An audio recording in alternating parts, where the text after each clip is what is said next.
Telugu Desam party Janasena ఇద్దరు ఇప్పుడు లోక్సభలో ఉన్నారు. నిన్న ఏదైతే రాష్ట్రపతి ప్రసంగానికి ధన్యవాదాలు తెలిపేటటువంటి తీర్మానంలో తెలుగుదేశం తరపున లావు శ్రీకృష్ణదేవరాయలు మాట్లాడారు. కేంద్ర విద్యా సంస్థల నిర్మాణాన్ని వేగవంతం చేయాలని కోరారు. ఏపీ ప్రజలు ఇటీవల ఎన్నికల్లో ఎన్డీఏ కూటమికి అద్భుత విజయాన్ని అందించారు. వాళ్ళ ఆకాంక్షల మేరకు రాష్ట్ర పునర్నిర్మాణానికి కేంద్రం సహకరించాలి.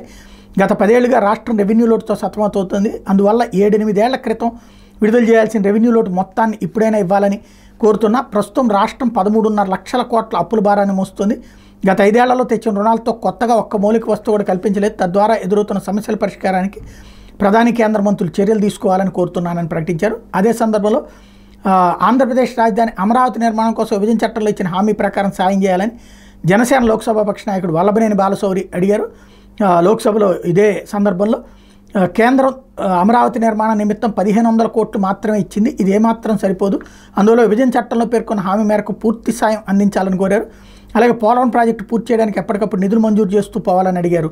జలజీవన్ మిషన్ కింద గ్రామీణ ప్రాంతాల్లో తాగునీరు అందించే పథకానికి ఇదివరకటి రాష్ట్ర ప్రభుత్వం తన వాటా ఇవ్వకపోవడం వల్ల ఆ పథకం స్తంభించిపోయిందన్నారు. ఇప్పుడైనా కేంద్ర ప్రభుత్వం కరుణించి మచిలీపట్నం నియోజకవర్గం గ్రామీణ ప్రాంతాలకు కుళాయి నీళ్లు అందించడానికి చర్యలు తీసుకోవాలని ఈ సందర్భంగా కోరారు.